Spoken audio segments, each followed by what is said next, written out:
দেশ স্বাধীন হওয়ার পরে ঢাকা বিশ্ববিদ্যালয়ে তুফাজ্জল নামক একটা ছেলেকে দেখলাম যে কিভাবে ঠান্ডা মাথায় পিটিয়ে পিটিয়ে পিটিয়ে পিটিয়ে হত্যা করেছে। আমরা খুবই অবাক হলাম। দেশ স্বাধীন হয়েছে, বিচার বহির্ভূত হত্যাকাণ্ড এইভাবে। জিজ্ঞেস করা হলো, কেন এইভাবে তোমরা মেরেছ? বলে সন্দেহভাজন, সে নাকি চোর। পরবর্তী শুনলাম সে মানসিক বিকারগ্রস্ত। একটা মানুষকে এত ঠান্ডা মাথায় ভাত খাইয়ে আবার জিজ্ঞেস করে খানা কেমন হয়েছে, আলহামদুলিল্লাহ খানা তো মাশাআল্লাহ বেশ ভালো হয়েছে। খাবার খাইয়ে পিটিয়ে পিটিয়ে যারা প্রকাশ্য দিবালোকে মানুষ হত্যা করে আবার সেটা ভিডিও ধারণ করেছে, ভালো করে খোঁজখবর নিয়ে দেখা গেল এরা ওই স্বৈরাচারীর দলের লোক। বিগত জীবনে আমরা দেখেছি ওই বিশ্বজিৎকে যারা কুপিয়ে হত্যা করেছিল ওরা ওই স্বৈরাচারের দলের লোক। নাম দিয়েছ মুসলমানদের, ওরা বিভিন্ন জায়গায় ঘাপটি মেরে বসে আছে। আমাদের বার্তা বড় স্পষ্ট, দেশ স্বাধীন হয়েছে, স্বৈরাচারী দেশ থেকে পালিয়েছে, কিন্তু ওদের পেটাত্তারা কিন্তু দেশ ছেড়ে পালায় নাই। ওরা কিন্তু বিভিন্ন জায়গার মধ্যে মানুষ খুন করতে পারে, ত্রাস সৃষ্টি করতে পারে। আপনাদের চৌকান্না থাকতে হবে, এই বাংলাদেশের মধ্যে যদি বিচার বহির্ভূত আর কোনো হত্যাকাণ্ড ঘটে এর কঠিন জবাব দেওয়া হবে, যেটা বলে ঠিক কিনা। সুতরাং যারা এই অন্যায়ের সাথে জড়িত, ইতোমধ্যে 5 জন গ্রেফতার হয়েছে শুনেছি। গ্রেফতার করে আবার কদিন পরে জামিন দিয়ে জামাই আদরে রাখবেন, তা হবে না। এর মৃত্যুদণ্ড নিশ্চিত করতে হবে ইনশাআল্লাহ। বলেন বলেন ইনশাআল্লাহ। আল্লাহ পাক দায়িত্বশীলদেরকে বুঝার তৌফিক দান করুন। যে কথা বলতে গিয়ে এতগুলো কথা বলে ফেলেছি, যে দেশের শিক্ষাঙ্গনের মধ্যে যদি ইসলাম থাকে তাহলে এই ধরনের কাজ কোনো দিন হতো না। ঢাকা বিশ্ববিদ্যালয়ে, প্রাচ্যের অক্সফোর্ড খ্যাত এই বিশ্ববিদ্যালয়ে এই অমানুষ কেন তৈরি হয়েছে? একটা বিশ্ববিদ্যালয়ে পড়ুয়ার ছেলের মগজ থাকবে দেশের সর্বোচ্চ লেভেলের, আর আইকিউ থাকবে সবচেয়ে প্রখর, সবচেয়ে মেধাবী ছাত্র তো বিশ্ববিদ্যালয়ে পড়ে। কিন্তু সেই বিশ্ববিদ্যালয়ের ছেলে যখন ঠান্ডা মাথায় পিটিয়ে পিটিয়ে মানুষ হত্যা করে, আমাদের বুঝতে বাকি থাকে না স্বৈরাচারীর আমলে যে সমস্ত ভিসি নিয়োগ দিয়ে, যে সমস্ত ইসলাম বিদ্বেষী নিয়োগ দিয়ে বিশ্ববিদ্যালয় থেকে কোরআন সুন্নাহকে দূরে সরিয়ে দেওয়া হয়েছিল, ওদের এই সমস্ত চক্রান্তের কারণে বিশ্ববিদ্যালয়ে হাজারো মানুষ তৈরি হয়েছে। শুধু বিশ্ববিদ্যালয়ের মধ্যে সোনার ছেলেরা থাকে না, সেখানে অসংখ্য মানুষ তৈরি হয়েছে। কারণ এই বিশ্ববিদ্যালয়গুলোর মধ্যে কোরআনের চর্চা হয় নাই, ইসলামের চর্চা হয় নাই। সেখানে কি হয়েছে? সেখানে শিখ সম্প্রদায়ের গুরু নানকের তলোয়ার মিছিল হয়েছে। রমজান মাসে অসুবিধা হয় নাই, কিন্তু কোরআন তেলাওয়াতের মধ্যে বাধা এসেছে। সেখানে রমজান মাসে হোলি উৎসব হয়েছে বিশ্ববিদ্যালয়ে, কিন্তু রমজান মাসে ইফতার মাহফিল করতে দেওয়া হয় নাই।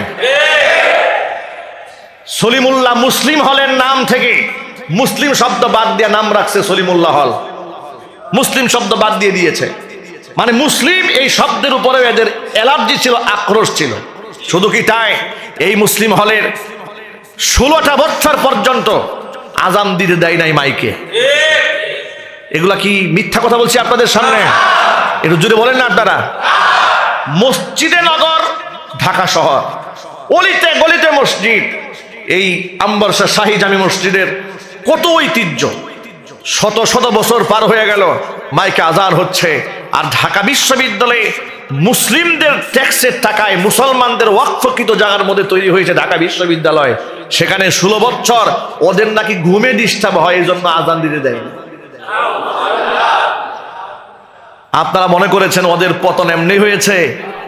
যে লাঞ্ছনা গঞ্জনা আল্লাহ ওদের গলার মধ্যে তুলে দিয়েছে, পৃথিবীর ইতিহাসে ফেরাউন আর নমরুদের এত লাঞ্ছনা হয় নাই। একমাত্র ইসলামের সাথে তাদের এই বৈরিতার কারণে, কোরআন সুন্নাহ বিদ্বেষিতার কারণে হয়েছে। যে কথা বলতে চেয়েছিলাম সেটা হলো, টেলিভিশন টক শো থেকে শুরু করে সর্বত্র নাস্তিকদের ছড়াছড়ি ছিল, আনাগোনা ছিল, যার দরুন ইসলামে কৃষ্টি কালচারগুলো এই জমিনের মধ্যে ফুটে ওঠে নাই। কিন্তু আল্লাহ পাক যেহেতু দিন বদলায় দিয়েছেন, আমল পরিবর্তনের সুযোগ এসেছে। এই যে আজকে আপনাদের সামনে এখানে বসে আমি খুব খোলা মনে কথা বলতে পেরেছি, এটা হচ্ছে দেশ যে স্বাধীন হয়েছে এটা তার সবচেয়ে বড় প্রমাণ। দেশ স্বাধীন হওয়ার আগে কোনো খতিব সাহেব এভাবে কথা বলতে সাহস পেয়েছে? চিৎকার দিয়ে বলেন পেরেছে? মিম্বার তো দূরের কথা, মোবাইলে পর্যন্ত লিখতে সাহস পায় নাই, কথা বলতে সাহস পায় নাই। সুতরাং দেশ যে স্বাধীন হয়েছে এর বড় প্রমাণ হচ্ছে মসজিদের মিম্বারগুলো আবাদ হয়েছে, আজাদ হয়েছে, স্বাধীন হয়েছে, কথা বলতে হবে ঠিক কিনা? এই আজাদি ধরে রাখতে হবে, এই সমাজ ভালো হবে, এই সমাজ সুন্দর হবে, এই সমাজকে আমরা ইসলামিক একটা রূপরেখার মধ্যে ফিরে আনতে চাই। আমরা পারবো না ইনশাল্লাহ? বলুন না পারবো না ইনশাল্লাহ? রাসূলের আদর্শ সর্বত্র বাস্তবায়ন করতে হবে। যে কথা বলে এত লম্বা কথার দিকে চলে গিয়েছি সেটা হলো, আমার মায়েরা যদি বাচ্চাকে দুগ্ধ পান করান, প্রতি ফুটার মধ্যে একটা মানুষকে প্রাণ দিলে যে সওয়াব হতো আল্লাহ পাক সেই সওয়াব মায়ের আমলনামায় দান করেন। এই কথা যারা বিশ্বাস করবে তারা তো আর সন্তানকে দুগ্ধ থেকে মাহরুম করবে না। এমনকি কিয়ামতের ময়দানে এই সমস্ত সন্তানদের কারণে মায়েরাও জান্নাতি হবে, সন্তানদের কারণে পিতারাও জান্নাতি হবে। হাদিস শরীফের মধ্যে এসেছে জান্নাতের ভিতরে পিতামাতাকে এমন দামি পোশাক পরায় দেওয়া হবে যে দামি পোশাকের মূল্য এত বেশি হবে, নবীজি সাল্লাল্লাহু আলাইহি ওয়াসাল্লাম বলেছেন লা তাকুমু লাহুমাদ দুনিয়া, পৃথিবী বিক্রি করলে ওই দুটা পোশাকের মূল্য হবে না, এত দামি পোশাক বাবা এবং মাকে পরানো হবে। বাবা মা স্বভাবতই খুব অবাক হয়ে যাবে যে আল্লাহ এত দামির পোশাক, স্বর্ণ খচিত, হীরক খচিত এ দামি পোশাক তুমি আমাদের কেন পরাল, কি আমল করেছিলাম পৃথিবী? এমন সময় আল্লাহর পক্ষ থেকে ফায়ুকালু লাহুমা, জবাব দেওয়া হবে বিআখযি ওয়ালাদিকুমাল কোরআন, তোমাদের সন্তানরা না কোরআন পড়েছিল? বলে হ্যাঁ। আল্লাহ পাকের পক্ষ থেকে জবাব দেওয়া হবে সন্তানদেরকে কোরআন পড়িয়েছিলে এই জন্য এই সম্মানের পোশাক পরিয়ে দেওয়া হলো।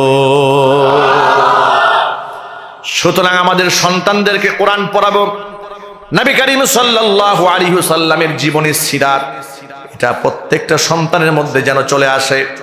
আমল আখলাকে চরিত্রে প্রত্যেকটা জায়গার মধ্যে দেখে যেন মনে হয় এটা একজন মুসলমানের সন্তান। সিরাতে, সুরাতে, লেবাসে, পোশাকে সর্বত্র মুসলিম পরিচয় থাকতে হবে। আজকে আমাদেরকে বোঝানো হয়েছে রাজনীতির মাঠে ধর্ম নাই, আমাদেরকে সবক শোনানো হয়েছে, বাচ্চাদেরকেও সবক শোনানো হয়েছে। হুজুররা মসজিদে নামাজ পড়বে, ইমামতি করবে, কিন্তু খবরদার রাজনীতির কথা বলবে না, এমন কথাও কিন্তু বলা হয়। আমার প্রশ্ন হচ্ছে রাজনীতির সঠিক কথা যদি আলেমরা না বলেন তোমরা সংশোধন হবে কেমনে? ঠিক কিনা বলেন? কোন আলেম তার এই কথা বলে না ভাই আমারে ভোট দেন, কেউ বলে? যদি বলে আমি কোনোদিন বলবো যে আমারে ভোট দেন? না, আমি এটা বলবো না। আমি আপনাদেরকে বলবো যারা কোরআন সুন্নাহর এগুলাকে মান্য করে আপনারা তাদেরকে সমর্থন করেন। ঠিক কিনা বলেন? একটা আলেম তো এটাই বলবে, আল্লাহর কোরআনের কথাই বলবেন, রাসূলের হাদিসের কথাই বলবেন। কারণ এই সমাজ যদি কোরআন এবং সুন্নাহ দিয়ে চলে তাহলে সমাজের মধ্যে শান্তি আসবে, শৃঙ্খলা আসবে, হত্যা বন্ধ হবে, ধর্ষণ বন্ধ হয়ে যাবে, খুন রাহাজারি সব বন্ধ হবে, ইসলাম চালু হয়ে যায়। সুবহানাল্লাহ। হত্যার মতো জঘন্য পাপ একটা মুসলমান কেমনে করে আমার তো মাথায় ধরে না। ভালো করে শোনেন, হত্যার মতো এত বড় একটা অপরাধ কি মনে হয় হত্যা ছোটখাটো অপরাধ? যদি বলেন আপনারা হত্যা কি ছোট অপরাধ? আল্লাহ পাক কোরআনে বলেছে মান কাতালা নাফসান বিগাইরি নাফসিন আও ফাসাদিন ফিল আরদ ফাকান্নামা কাতালান নাসা জামিআ। একটা মানুষের জীবনের মূল্য এত বেশি, অন্যায়ভাবে একটা মানুষকে কেউ যদি মারে সেজন্য একজন মানুষকে হত্যা করেনি, গোটা পৃথিবীর সমস্ত মানুষকে সেজন্য মেরে ফেলেছে। এটা আমি বলেছি না আল্লাহ বলেছেন? তাহলে আল্লাহর কোরআনের আয়াতের প্রতি বিশ্বাস আমাদের নাই? যদি বলুন নাই। এগুলা যদি বিশ্বাস থাকে তাহলে কি করে একটা মানুষকে ঠান্ডা মাথায় খুন করতে পারে? মানুষ খুনি হয় কি করে? যার দরুন আমরা দেখেছি এই আদর্শ যাদের মধ্যে আছে তারা খুনাখুনি করে না, রক্তপাত করে না, মারামারি করে না। আপনাদেরকে সহজে এক্সাম্পল দেই। বাংলাদেশের টেকনাফ থেকে তেতুলিয়া, রূপসা থেকে পাতুরিয়া পর্যন্ত হাজার হাজার কওমি মাদ্রাসা আছে না নাই? আরো যদি বলে লক্ষ লক্ষ ছাত্র ছাত্রী আছে না নাই? কোন কওমি মাদ্রাসার মধ্যে অস্ত্র নিয়ে ধাওয়া পাল্টা দেওয়া আছে? একটু জোরে বলেন। ইতিহাস আছে? এই একই বয়সের ছেলেরা মেয়েরা ইউনিভার্সিটিতে পড়াশোনা করছে, এটাও শিক্ষা করে, এখানেও লেখাপড়া হচ্ছে। এখন আপনারা বলেন সেখানে অস্ত্র নিয়ে ধাওয়া পাল্টা দেওয়া আছে না নাই? দেশ স্বাধীন হওয়ার পরে সেখানে টর্চার সেল, ছাত্রদের টর্চার সেল পাওয়া গেছে। এমনকি এক একটা হলরুম থেকে সোনার ছেলেদের এইরকম হকি স্টিক, এরপরে চাইনিজ কুড়াল, পিস্তল, হ্যাঁ, হেলমেট, বোমা, কত কিছু পাওয়া গেল। অবাক কাণ্ড। অত সারা জীবন বুদ্ধিজীবীরা বলেছে মাদ্রাসা জঙ্গি তৈরির আস্থান। সারা জীবন দাড়ি টুপিদেরকে জঙ্গি তৈরির আস্তানা বলে গালি দিয়েছে। প্রমাণ হলো গোটা বাংলাদেশের কোন মাদ্রাসায় মানুষ মারার কোনো যন্ত্র নাই, অস্ত্র নাই, সরঞ্জাম নাই, ধাওয়া পাল্টা ধাওয়া নাই, খুনাখুনি নাই, কুপাকুপি নাই। এরা কেমনে জঙ্গি হয়ে গেল? আর সোনার ছেলেরা অস্ত্রে একেবারে পায়ের তলা থেকে মাথা পর্যন্ত অস্ত্রে শস্ত্রে সুসজ্জিত, প্রকাশ্যে রামদা নিয়ে ঘুরছে, পিস্তল নিয়ে ঘুরছে। এরা জঙ্গি না, এরা হচ্ছে সোনার ছেলে। এই ভণ্ডামি করে করে গোটা জাতির সাথে, আলেম সমাজের সাথে, মুসলমানদের সাথে, এদেশের তাকওয়াবান পরহেজগার মানুষের সাথে সবচেয়ে বড় বৈষম্য করেছে শহীদাচারীরা। আমি কি মিথ্যা কথা বলেছি? অসত্য বলেছি? সুতরাং কেন হয় না মাদ্রাসা? এগুলো মাদ্রাসা এই জন্য হয় না, মাদ্রাসাতে এই আয়াতটা পড়ানো হয়, একটা মানুষ হত্যা করলে কত বড় গুনাহ হয়, এটা বাচ্চারা পড়াশোনা করে। সুবহানাল্লাহ। আচ্ছা, এই আমবর্ষা এখানে মাদ্রাসা আছে না? জোরে বলেন। একেবারে ইফতা পর্যন্ত মাদ্রাসা আছে, আলহামদুলিল্লাহ বলেন।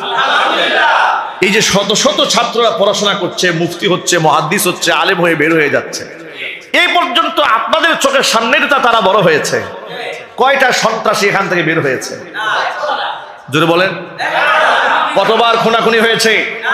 কতবার ধাওয়া পাল্টা দেওয়া হয়েছে? কতগুলা মাদকের চুরাচালান এখানে পাওয়া গেছে? কোন গাজার আড্ডা, তাসের আড্ডা, বোমার আড্ডা। তারপরেও কি করে তারা বলেছে মাদ্রাসাগুলো জঙ্গি তৈরির কারখানা? কেন বলেছে? কি উদ্দেশ্যে বলেছে? উদ্দেশ্য একটাই, যাতে করে নিজের দোষ অন্যের কাজের উপরে চাপাই দিয়া মাজলুম জনগোষ্ঠীর উপরে জুলুম এবং নির্যাতনের স্টিম রোলার চালিয়ে দেওয়া যায়, যাতে করে এই দেশের মানুষেরা সন্তানদের মাদ্রাসায় পড়াতে না চায়, যাতে করে এই দেশে ইসলামিক রেভলিউশন তৈরি না হয়, ইসলামের বিপ্লব যেন না ঘটে। আপনি যেন হতাশ হয়ে যান, আপনি যেন কথায় কথায় বলতে পারেন তুই তো মৌলবাদ, তুই তো জঙ্গি, আমার সন্তানকে মাদ্রাসায় পড়াবো না, সে তো সন্ত্রাস হবে। এটা যেন এই বীজ আপনার কলিজার মধ্যে ঢুকায় দেওয়ার জন্য ওরা বুদ্ধিজীবীদেরকে দিয়ে ওরা খাতায় লিখিয়েছে, পত্রিকার পাতায় ছাপিয়েছে, মিডিয়াতে প্রচার করেছে। এই সমস্ত নাটক সব ছিল ওদের ধান্দাবাজি, ইসলামকে ধ্বংস করে রাজত্ব কায়েম করার পাই তারা ছাড়া আর কিছুই ছিল না। কিন্তু মনে রাখবেন, মাদ্রাসার সন্তানেরা গাঁজা খায় না, ইয়াবা সেবন করে না। বাংলাদেশে বহুবার মাদক বিরোধী চিরুনি অভিযান হয়েছে। কোন মসজিদে ইমাম সাহেব, মুয়াজ্জিন, খাদেম সংশ্লিষ্ট পাওয়া গেছে? সুবহানাল্লাহ বলবেন না? একটা ছাত্র মাদ্রাসার একটা ছাত্রকে পাওয়া গেছে গাঁজার সাথে সম্পৃক্ত, মদের সাথে? মদ গাঁজা তো দূরের কথা, সামনে একটা সিগারেট পান করেছে, এমন দৃশ্য আছে। চিল্লাখন সুবহানাল্লাহ। কেন? এখানে কোরআনের চর্চা হয়, রাসূলের জীবনের চর্চা হয়, এখানে আল্লাহর নবী সাল্লাল্লাহু আলাইহি ওয়াসাল্লামের উসওয়া বাস্তব জীবনে প্র্যাকটিস করানো হয়, যার কারণে এক একটা হীরার টুকরা তৈরি হয়। এই চিত্রটাও ঢাকা বিশ্ববিদ্যালয়ে হতো। ওই যে তুফাজ্জল নামক যে ছেলেটাকে আজকে ঠান্ডা মাথায় পিটিয়ে পিটিয়ে তারা হত্যা করেছে, এই হত্যা তারা কোনোদিন করতে পারতো না যদি তারা কোরআন পড়তো, রাসূলের হাদিস পড়তো। সুতরাং আমাদের দাবি বড় স্পষ্ট, দেশ নতুন করে স্বাধীন হয়েছে। ওই স্বৈরাচারীরা এবং ইসলামের দুশ্মনেরা শিক্ষাঙ্গন থেকে যেভাবে ইসলামকে দূর করে দিয়েছিল, সেখানে তারা ধর্মহীন একটা শিক্ষা ব্যবস্থা চালু করে দিয়েছিল।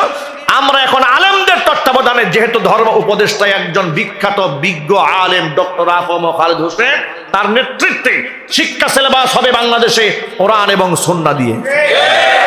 ইনশাআল্লাহ বলেন। চিল্লা এখন ইনশাআল্লাহ। সুতরাং আমবর্ষা মাদ্রাসার মধ্যে যেমন সোনার টুকরা ছাত্র তৈরি হয়, বিশ্ববিদ্যালয় থেকে তাহাজ্জুদ গুজারি তৈরি হবে সেদিন, যেদিন কোরআন এবং সুন্নাহ দিয়ে সিলেবাস তৈরি করা হবে। আল্লাহ রাব্বুল আলামিন গোটা জাতিকে ঐক্যবদ্ধ থেকে কোরআন এবং সুন্নাহময় আলোকিত সমাজ গড়ার তৌফিক দান করেন।